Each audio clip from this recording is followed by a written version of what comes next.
Good morning students.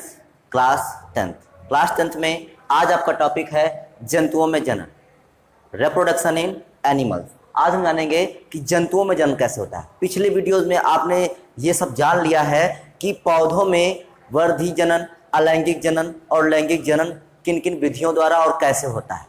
ठीक, ये पूरा आप सब जान चुके हैं। लेकिन अब हम जानेंगे कि जंतुओं में जनन कैसे होता है। देखिए, पौधों और जंतुओं में थोड़ा सा भी जनन में थोड़ा सा डिफरेंस है।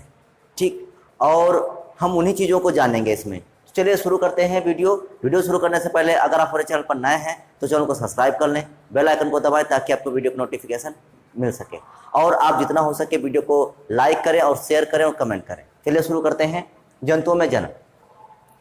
जंतुओं में जनन की मुख्यतः दो विधियां होती हैं। कितनी विधियां? दो विधियां पाई जाती हैं, अलैंगिक जनन और लैंगिक जनन। अलैंगिक जनन एसेक्सुअल रिप्रोडक्शन एंड दूसरा आता है लैंगिक जनन, सेक्सुअल रिप्रोडक्शन।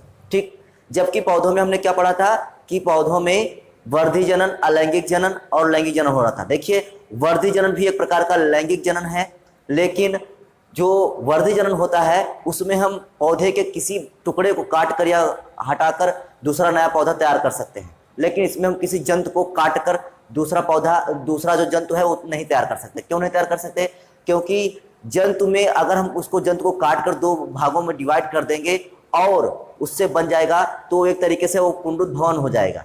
ठीक, तो देखते हैं इसमें अलैंगिक जनन कैसे होता है। जंतुओं में सबसे पहले बताएंगे अलैंगिक जनन। इसको इंग्लिश में क्या कहते हैं? Asexual reproduction in animals. तो जंतुओं में अलैंगिक जनन की निम्नलिखित विधियां होती हैं। कौन कौन सी विधियां होती हैं? पहला, विखंडन द्वारा। नंबर 2, मुकुलन या कलिकोत्पादन द्वारा।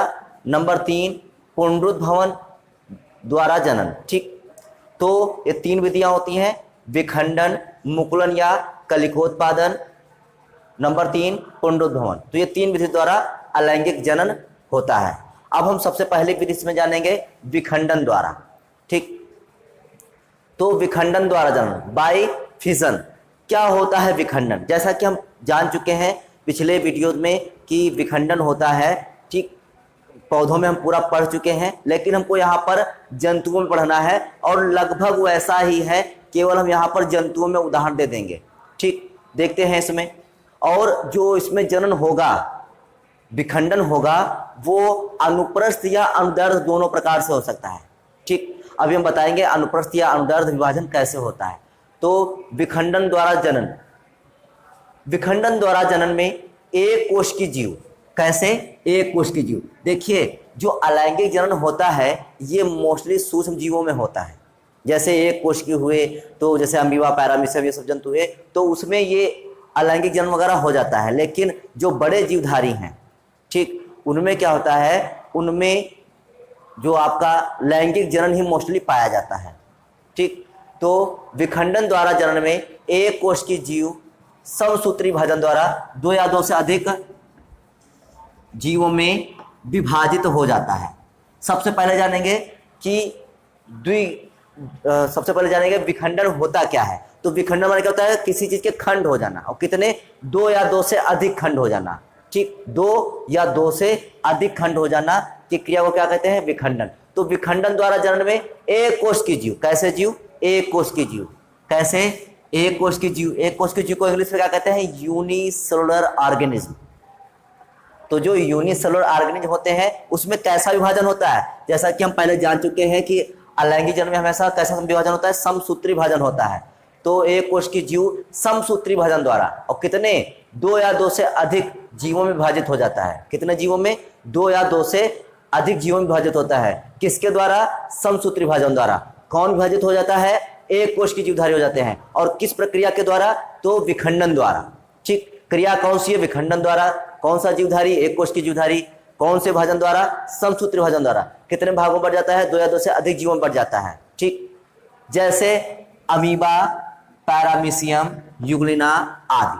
तो ये अमीबा, पैरामीशियम, यूग्लिना ये सब एक कोश की जीवधारी हैं। ये क्या करते हैं? विखंडन करते हैं और ये दो या दो से अधिक जीवों में बढ़ जाते हैं। आगे, जब जीव दो जंतुओं में बढ़ जाता है, मतलब जब जीव दो जंतुओं में बढ़ता है तो इसे द्विविखंडन, मतलब देखिए द्विविखंडन क्यों, मतलब खंड तो हुए लेकिन कितने? दो। तो जब दो भागों में बटा जीव तब उसे क्या कहते हैं, द्विविखंडन।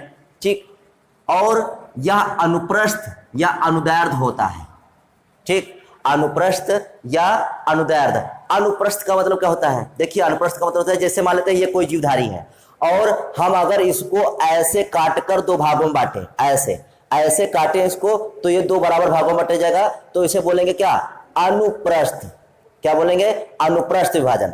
ठीक, और अनुदैर्ध्य क्या होता है, अनुदैर्ध्य विभाजन को बोलते हैं लंबवत। अनुदैर्ध्य को क्या बोलते हैं, लंबवत। तो देखिए लंबवत जानते होंगे, जब हम जंतु को ऐसा काटेंगे, जब हम ऐसे काटेंगे और इस जंतु को काटकर दो बराबर भागों में बांटेंगे, जब लंबवत काटेंगे तब इसे क्या कहेंगे, लंबवत विभाजन। और जब हम ऐसा काटेंगे तो इसे क्या बोलेंगे, अनुप्रस्थ विभाजन। ठीक, अनुप्रस्थ मतलब पड़ा पड़ा, और लंबवत मतलब जब किसी चीज पर लंब डाला जाए, मतलब क्या होता है, लंबवत काटा जाए। ठीक, तो ये होता है क्या, या अनुप्रस्थ या अनुदैर्ध्य होता है। इसे जीव दो जंतुओं में बढ़ जाता है तो इसे द्विखंडन कहते हैं, यह अनुप्रस्थ या अनुदैर्ध्य होता है। ठीक, अतः इसे अनियमित द्विविखंडन कहते हैं। अतः इसे क्या कहते हैं, अनियमित द्विखंडन कहते हैं। अब देखते हैं आगे, जैसे पैरामीशियम में अनुप्रस्थ द्विखंडन होता है, द्विविखंडन होता है। कैसा होता है, पैरामीशियम में अनुप्रस्थ द्विविखंडन होता है। मोस्ट इंपॉर्टेंट, आपसे बहुविकल्पी क्वेश्चन में या ऑब्जेक्टिव में पेपर में पूछा जा सकता है कि पैरामीशियम में जो विखंडन होता है वो कैसा होता है, तो अनुप्रस्थ होता है। कैसा होता है, अनुप्रस्थ। किसमें, पैरामीशियम में। कैसा विभाजन, अनुप्रस्थ विभाजन होता है। जबकि युगलिना जो होता है, युगलिना में जो द्विखंडन की क्रिया होती है वो कैसी होती है, लंबवत या अनुदैर्ध्य होता है। मतलब जो हमारा पैरामीशियम है उसमें कैसा विभाजन, द्विखंडन होगा, द्विविखंडन होगा, वो होगा अनुप्रस्थ।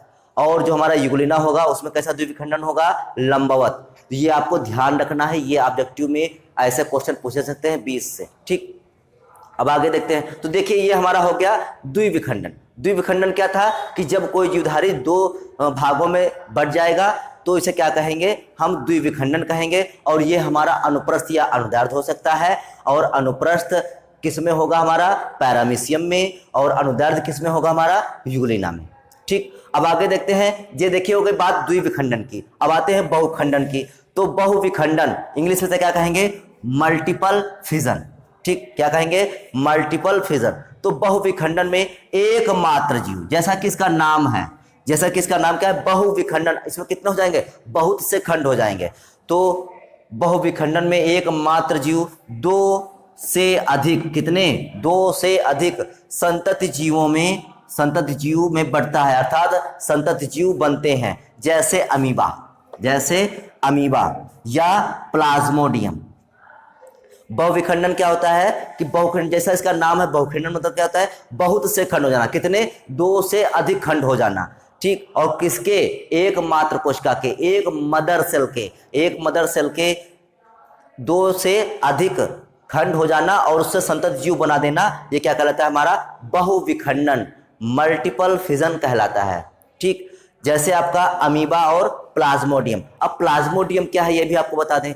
प्लाज्मोडियम जो होता है ये मलेरिया का, जो मलेरिया होता है, मलेरिया का कारक है, रोग कारक है ये, मतलब मलेरिया का रोग फैलाता है। और ये भी कैसा होता है, एक कोशिकी होता है। ठीक, इसमें क्या पाया जाता है, बहुविखंडन पाया जाता है। क्या पाया जाता है, बहुविखंडन पाया जाता है। हमने यहाँ पर एक फिगर बना दिया है, इसमें हमने आपको द्विखंडन दिखा दिया कि एक अमीबा है और अमीबा का जो केंद्रक है वो जो है थोड़ा सा लंबा हो गया। लंबा होने के बाद अमीबा में एक अनुप्रस्थ भित्त बन गई और जो केंद्रक है वो दो पार्ट में डिवाइड हो गया और दो संतति अमीबा का निर्माण कर देता है। ठीक, ये भी हम फिगर इस वहां पर बना देंगे तो हमें अच्छे से नंबर मिल जाएंगे। तो हमने इसमें क्या जाना, इसमें हमने जाना कि द्विविखंडन क्या होता है और बहुविखंडन क्या होता है। फिर हमने द्विविखंडन में क्या जाना कि द्विविखंडन में जाना कि कौन कौन से तरीके से होता है, तो अनुप्रस्थ तरीके से होता है और अनुदैर्ध्य तरीके से होता है। तीसरा क्या हमने जाना कि पैरामीशियम में कैसा जो द्विविखंडन होता है और युगुलिना में कैसा द्विविखंडन होता है। ठीक, तो इस प्रकार से हमने